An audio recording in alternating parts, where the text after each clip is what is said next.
Olá a todos, sejam bem-vindos a mais uma aula do nosso curso de Direito Constitucional.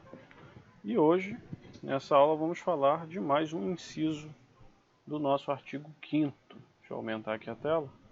O nosso inciso 3º, que fala da vedação à tortura ou tratamento desumano ou degradante. Então vamos ler aqui o texto constitucional que diz: ninguém será submetido à tortura nem a tratamento desumano ou degradante. O que a gente pode falar de cara disso? É lógico que a submissão à tortura ou principalmente a tratamento desumano ou degradante violaria principalmente a dignidade da pessoa humana e certamente não estaria nenhum desses tipos de tratamento em conformidade com o próprio caput do artigo 5º, que garante o direito à vida, liberdade, igualdade, segurança e propriedade. Principalmente, direito à vida e à segurança. Né? Porque devemos sempre conceituar que tipo de vida que uma pessoa deseja ter. A sua vida, simplesmente ter vida, é uma vida digna. E o que a gente pode falar sobre esse tipo de inciso? A primeira coisa, eu não sei se eu trouxe na explicação da aula, mas uma questão que sempre é muito dita é que o artigo 5º ele tem princípios, mas que esses princípios eles não são absolutos. O que eu posso dizer desse tipo de frase? Que isso é uma meia-verdade. Alguns deles são absolutos. A maioria pode ser relativizada. Mas como assim? Você vai dizer que a pessoa tem direito à vida. Em que casos o direito à vida pode ser violado? Na nossa atual ordem jurídica, na nossa atual ordem constitucional. Ele pode ser violado num caso de legítima defesa, ele pode ser violado em casos como, por exemplo, do aborto humanitário. Peraí que isso é horroroso. Então, a vedação à liberdade. A vedação não, né? O princípio da liberdade. Ele pode ser relativizado? Pode. Nos casos de prisão. Então, todos os princípios, de um modo geral, abrem brecha para relativizações. Há princípios que são absolutos. E esse, do inciso 3º, é desse tipo de inciso. Isso quer dizer que, vou até colocar aqui do lado, absoluto. Isso quer dizer que em nenhum caso, na nossa ordem constitucional, haverá a possibilidade de submeter alguém à tortura ou a tratamento desumano ou degradante. Não há justificativa para isso, independentemente da pessoa, da situação. Esse é um tipo de direito que você pode afirmar com todas as letras que é absoluto. E eu trouxe aqui a explicação dele.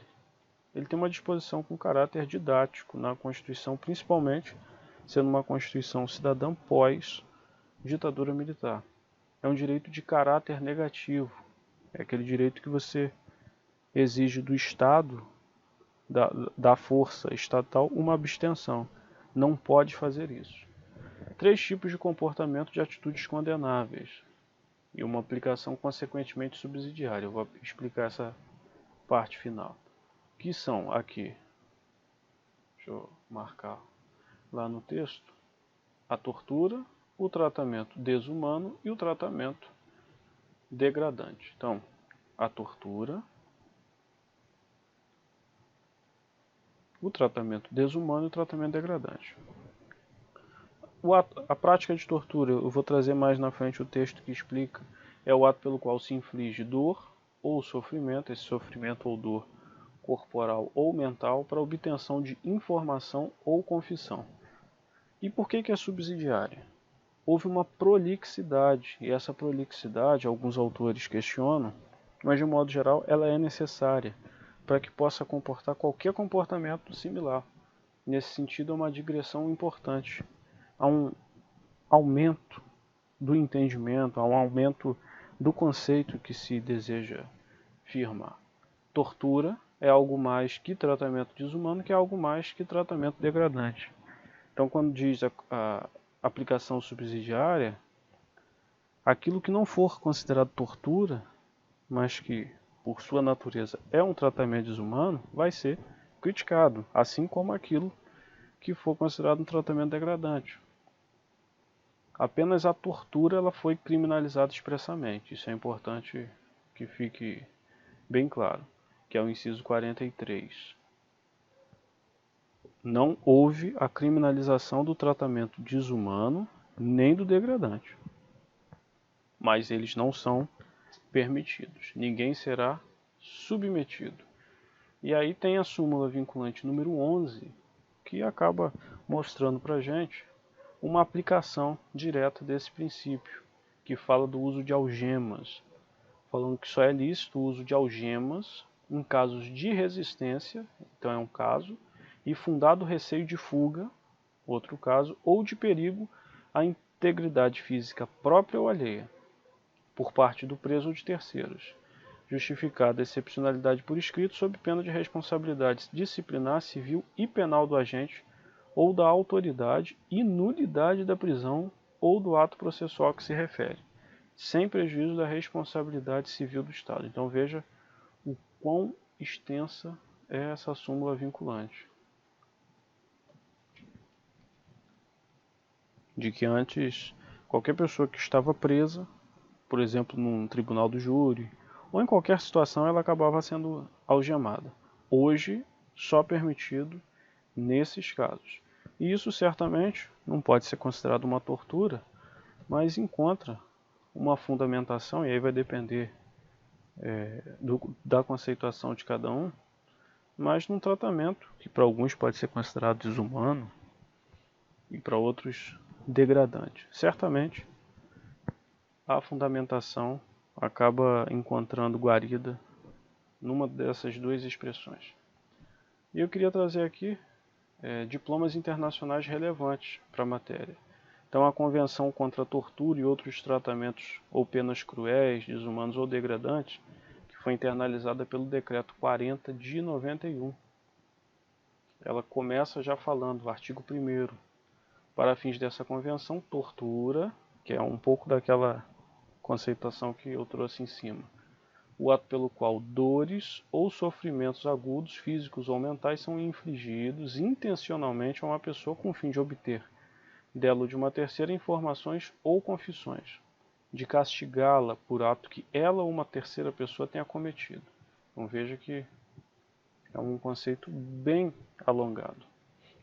E também na Convenção Americana sobre os Direitos Humanos, que ficou conhecido como Pacto de São José da Costa Rica, internalizado pelo Decreto 678 de 92, o artigo 5º, ele vai falar do direito à integridade pessoal. Ninguém deve ser submetido a torturas, nem a penas ou tratos cruéis. Isso nós temos o inciso mais para frente no artigo 5º que vai tratar dessa outra parte. Desumanos ou degradantes.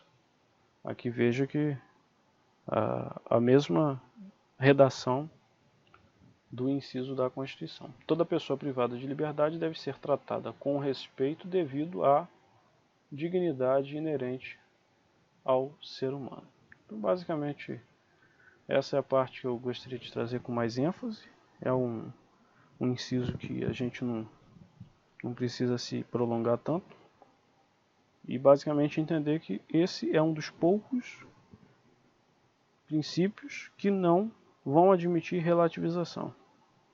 Também vamos falar dessa questão de ser um direito absoluto quando estivermos falando da proibição ao racismo. Mas no caso, a proibição à submissão à tortura, ela também, a proteção dela é absoluta, ou seja, sob hipótese alguma, esse tipo de princípio será violado, porque atenta de forma mais íntima até quanto à relação da dignidade da pessoa humana. Então eu espero vocês numa próxima, espero que vocês tenham gostado, na qual continuaremos falando dos incisos do artigo 5º.